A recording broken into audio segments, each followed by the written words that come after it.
I once had a friend who gossiped for a living. Out of boredom, I asked her out for lunch during my lunch break from work. I asked her to tell me a story. Being the talkative person that she was, she excitedly began to tell me about a tragic story she had heard a woman narrating to someone in the market, and this tragedy befell her sister. According to my friend, the woman's sister's name was Bimbo, and she was a seamstress.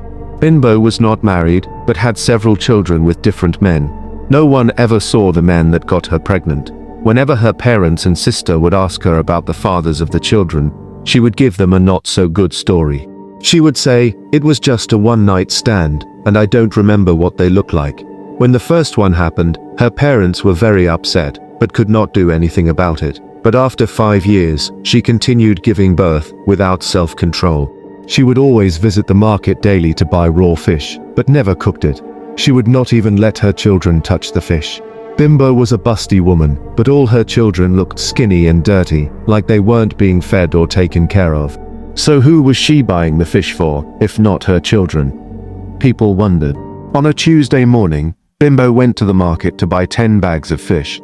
But when the fish seller told her he would not be selling any fish to her that day, Bimbo suddenly knelt down and began to beg him with tears in her eyes. And she kept muttering that she did not want to die. The fish seller was shocked by this strange behavior of Bimbo, and out of pity, gave her a bag of fish. There was a scarcity of fish in the market at this point, because the fishermen were afraid of going to the river, as the ones who went earlier that day returned dead and decomposed in their boat, with plenty of fishes with red tails. And the fishes in the boat were the type only Bimbo's fish seller caught and dealt in, so people began to suspect him of their deaths. This made his once blooming business crumble. The only customer he had left was Bimbo, and one loyal staff of his, who believed the fish seller was innocent. He stayed with the fish seller, and by now, his wife and children had all abandoned him. Bimbo would always comfort him, telling him that everything was going to be fine, and that someday his name would be cleared. She brought food for him every now and then. Their relationship had grown beyond the customer and seller relationship, and soon, Bimbo took in for the fish seller. The women in the village advised Bimbo to be very careful, as the fish seller was not who she thought he was. Bimbo, in tears, would stand up for the fish seller, whose name is Tunde, and this made Tunde fall in love with her even more. Most of the men wished their wives would vouch for them like Bimbo did for Tunde. Soon, Bimbo and Tunde got married. Tunde cared for Bimbo's children like his own. But even after marriage, Bimbo kept buying fishes from her husband, Tunde. According to Bimbo, the fishes she bought were for her parents, and she would take the fishes to them every 5 days. When Tunde offered to help carry the fishes for her, she would immediately refuse his help, and instead said she was fine dragging her big belly around. The fishermen kept dying, and the people in the village began plotting against Tunde, to kill him or make him confess to being the killer. Tunde's most loyal staff, Alade, who lived very close to Tunde, had become very suspicious of Bimbo, as he would see her sneaking out of the house every night and coming back all soaked, and he began suspecting her.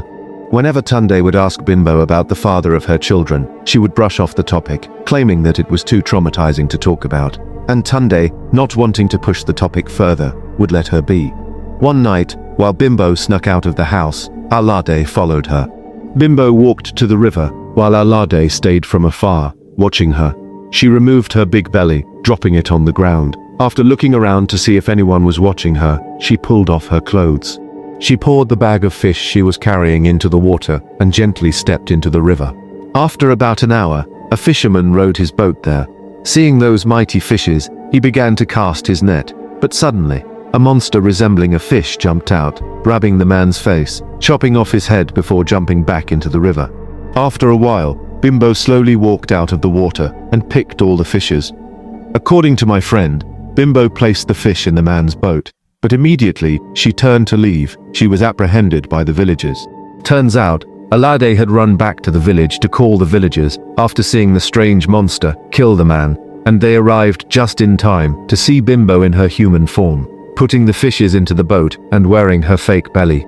Without waiting for Bimbo to explain herself, Tunde hugged her and drove a knife into her belly, killing her instantly. My friend said this was the part she had heard last, because she was called by her mother and had to leave. Now I'm left wondering if Bimbo had any reason for killing the fisherman and purposely setting up Tunde. What happened to the father of her children? And what happened to her kids after her death? I guess I'll never know. Was she really the monster? What was Tunde trying to hide by killing her?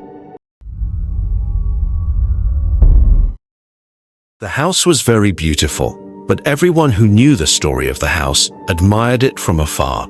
The house was built in the middle of the town and was owned by two elderly couples who were mysterious.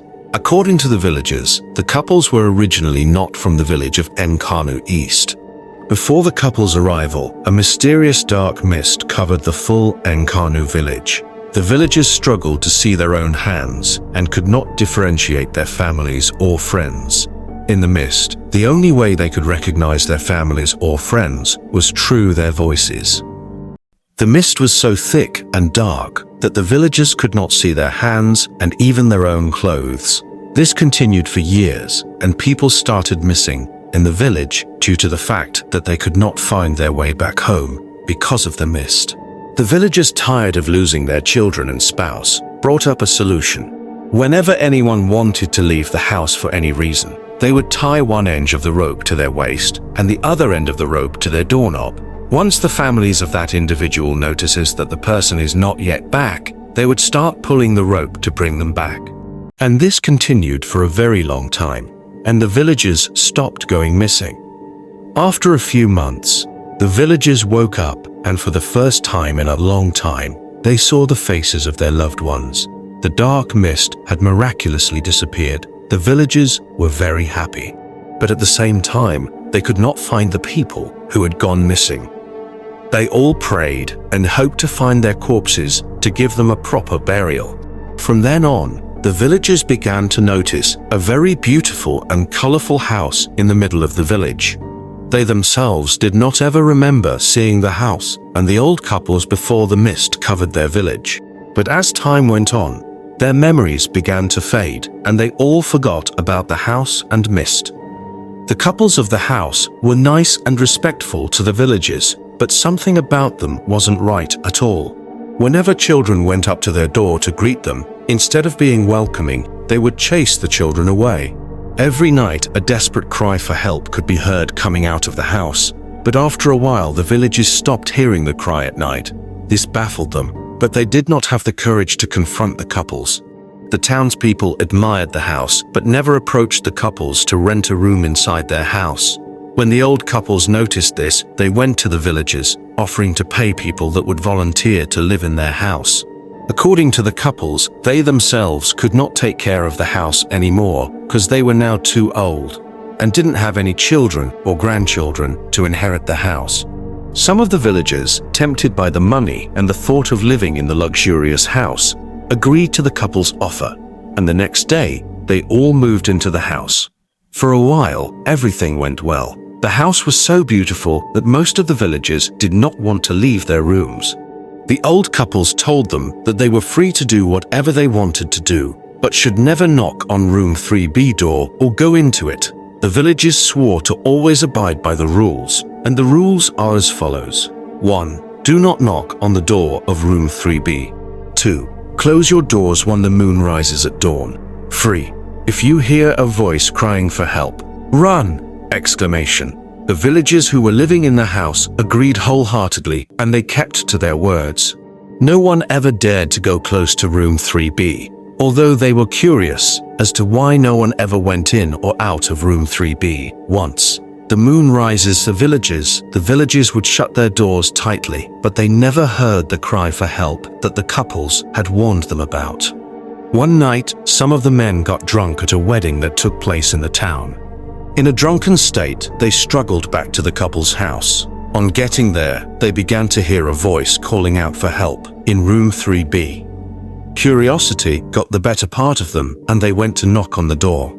The door creaked open on its own, and they drunkenly stepped in. There was crosses on the walls, and a bathtub filled with water and watery heavy footprints on the floor. One of them drunkenly went to touch one of the cross that was upside down.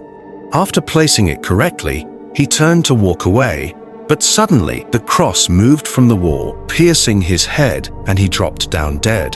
The rest of them, still drunk, thought the later was playing with them, and they burst out laughing. But suddenly, a hand gripped one of their leg, pulling him into the bathtub and drowning him to death. Their cries filled the house, waking up the rest of the villagers living around the house. These were the villagers that refused the couple's offer. When they went into the house, they saw all the other villagers dead in a very gruesome manner. Bodies were littered everywhere, and the old couples were nowhere to be found. Time passed, and the villagers all forgot about this event, mourning their dead and moving on.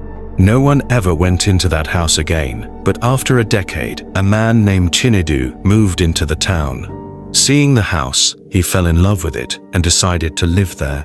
The villagers warned him, but he refused to listen. But after a while, he began hearing voices singing through his room wall every night. He began to wonder if the villagers had lied to him and someone was really living in room 3B. When he asked one of the villagers, they told him he was the only occupant of the house. Intrigued and disturbed, he sets up a camera, breaking a tiny hole on the wall, and places it inside the wall. What he captures was a woman bathing in a bathtub.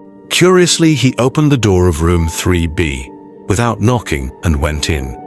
But the woman was nothing like he had seen in the camera lens.